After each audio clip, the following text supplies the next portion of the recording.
Assalamualaikum warahmatullahi wabarakatuh. Alhamdulillah hari ini kita berkesempatan berdiskusi dengan salah seorang politisi milenial yang juga merupakan Ketua DPRD Kabupaten Pelalawan dari fraksi Partai Golkar. Hari ini beliau menerima kita di kawasan agrowisata ini.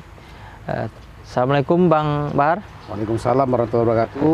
Beliau Bang Baharudin SH, Ketua DPRD Pelalawan. Apa kabar Bang? Baik. Terima kasih. Kami hari ini diberikan waktu kesempatan diskusi. Ya. Ini kan luar biasa nih Pelalawan nih.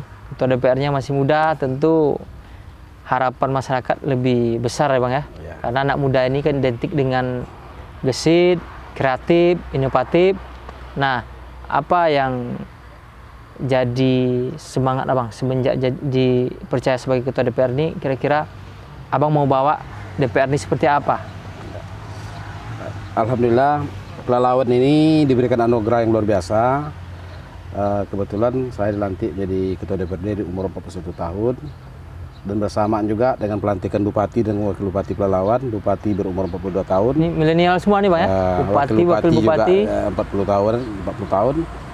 Dan juga Porkompinda di Pelalawan ini juga rata-rata di bawah 50 tahun, 44 tahun. Ini luar biasa. Saya kira ini sebuah anugerah bagi Pelalawan hari ini, dan alhamdulillah juga kita kompak semuanya. Dan dengan sebuah semangat yang sama, kita punya keinginan bagaimana untuk membangun Pelalawan ini lebih baik ke depannya. Ya. Saya kira juga banyak hal perlu terobosan, apalagi dalam situasi sekarang ini, pandemi COVID-19 ini memang kalau kita bicara anggaran APBD pada hari ini sudah sangat terbatas, mengkhawatirkan, dan ini memang habis untuk penanganan COVID gitu. Energi kita habis ke sana ya? Ya, jadi memang kita mungkin ini perlu terobosan-terobosan baru. Ya. Saya kira juga kita perlu juga membina anak-anak muda dalam rangka juga kita ini adalah daerah pertanian.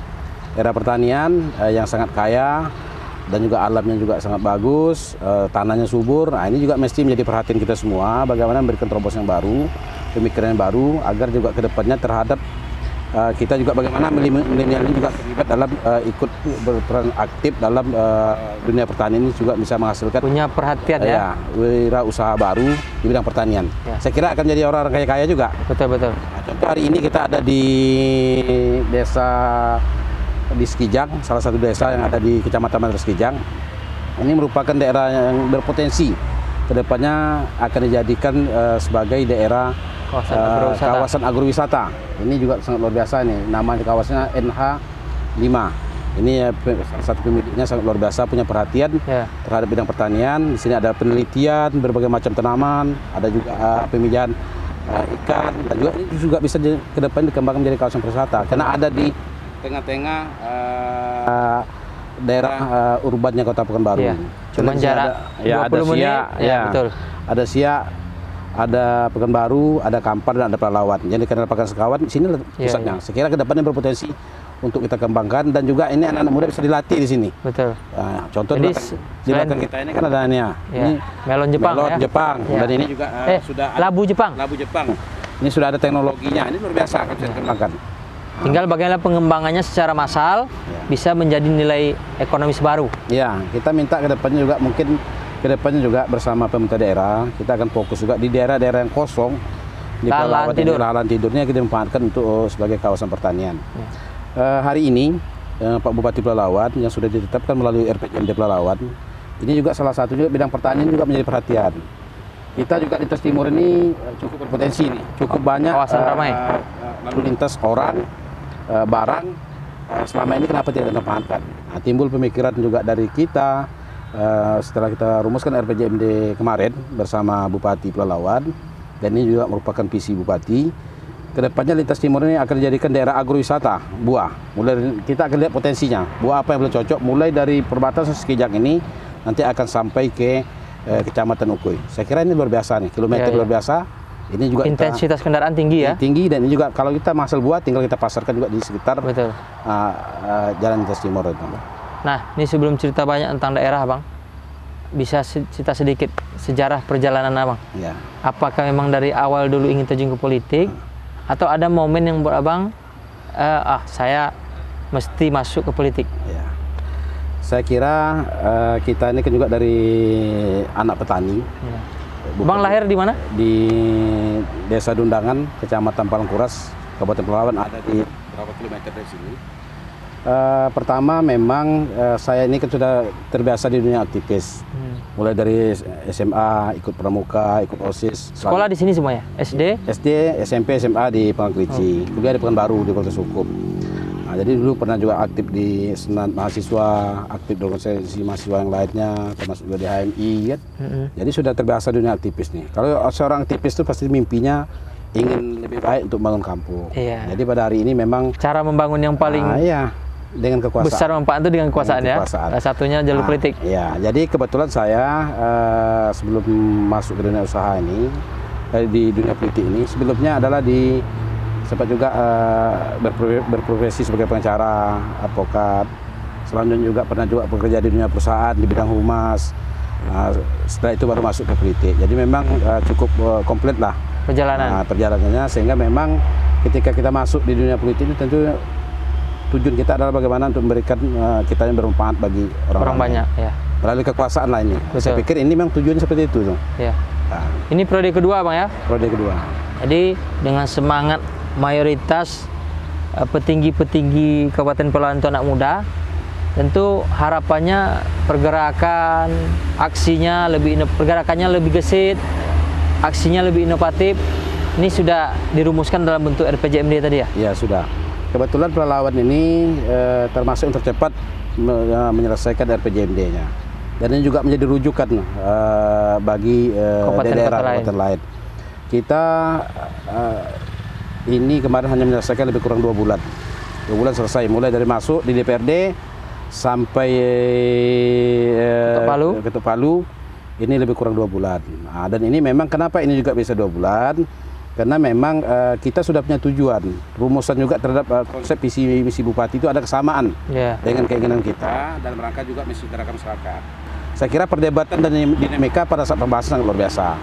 Sempat beberapa kali juga diundur paripurna, tapi akhirnya muaranya setelah kita masuk keinginan bersama terhadap kepentingan rakyat ini, Pak Bupati memahami, Pak Wakil Bupati juga memahami, kawan-kawan anggota DPRD juga satu persepsi, sehingga memang setelah itu mudah, bisa kita dalam pembahasan lebih mudah ya. Dinamika luar biasa. Tapi begitu tujuan sama, akhirnya menghasilkan kesepakatan yang sama. Hanya 2 bulan. Padahal memang di tempat lain ini dinamikanya sangat luar biasa. Sempat juga 6 bulan baru mau selesai deadline-nya, tetapi kita memang 2 bulan saja sudah cukup. Betul. Karena memang kita harus dukung ini gerak cepat dari Bupati dan Wakil Bupati sekarang ini.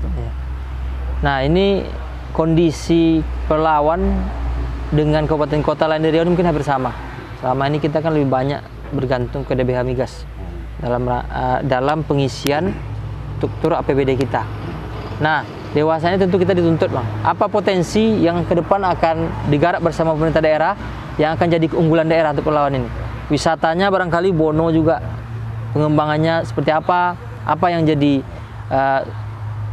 potensi yang akan diunggulkan nanti?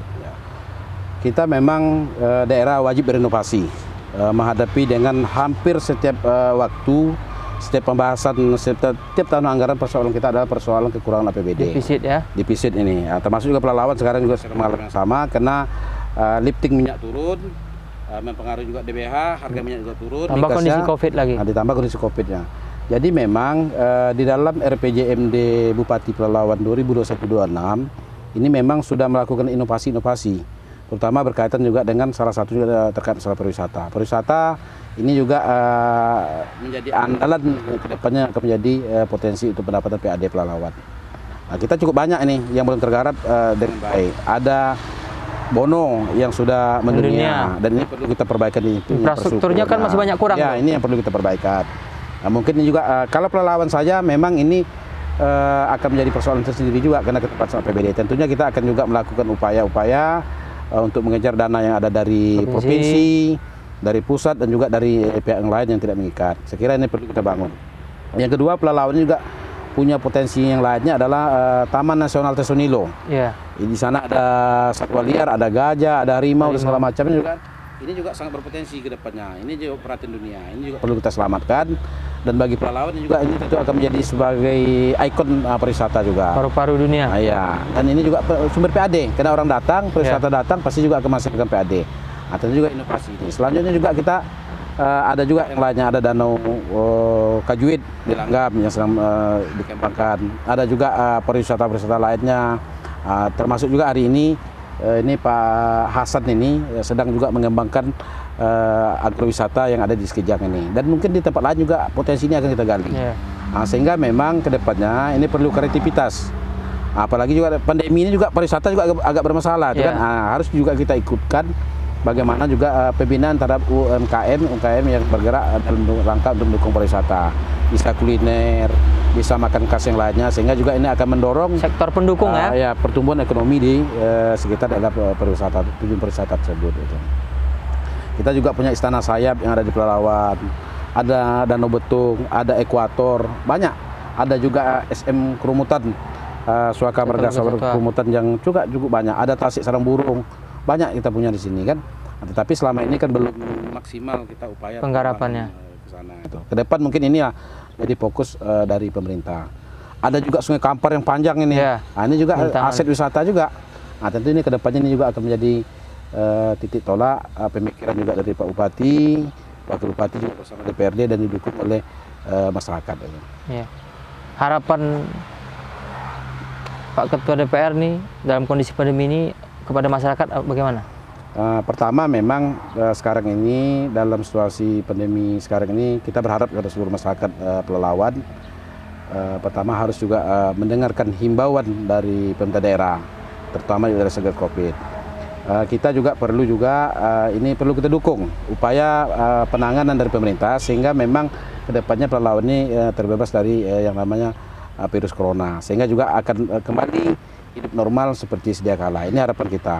Tentunya dalam rangka untuk mendukung ini perlu juga kita himbau masyarakat juga untuk melakukan vaksinasi. Selanjutnya juga perlu juga tetap pakai prokes, masker, jaga jarak, dan juga ini juga apa. Nah, sehubung dengan demikian, hari ini juga kita juga Pelalawan sudah ada di level 3. Mudah-mudahan ini perkembangannya terus tetap menurun dan kembali situasi normal seperti biasa. Ya. Nah, ini terakhir nih Bang, karena Bang Ketua ini termasuk politisi milenial, bagi anak-anak muda yang tertarik terjun di dunia politik, ini apa imbauannya? Ya, pertama memang kita tidak boleh alergi dengan politik.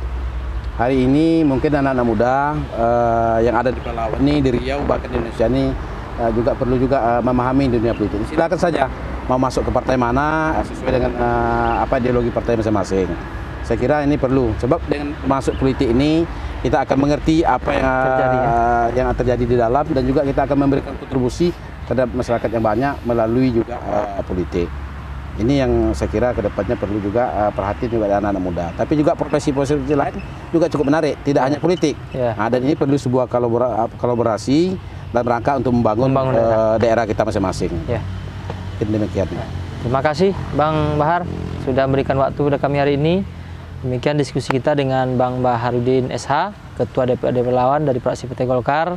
Moga-moga apa yang beliau sampaikan jadi perhatian buat kita semua, generasi muda khususnya masyarakat Pelalawan, bahwa dengan semangat milenial pemerintah Kabupaten Pelalawan ini, hendaknya Kabupaten Pelalawan bisa bergerak lebih maju, lebih berkembang. Yang paling pasti adalah bisa masyarakatnya lebih sejahtera daripada sebelumnya. Demikian diskusi kita. Saya Aris. Assalamualaikum warahmatullahi wabarakatuh. Waalaikumsalam.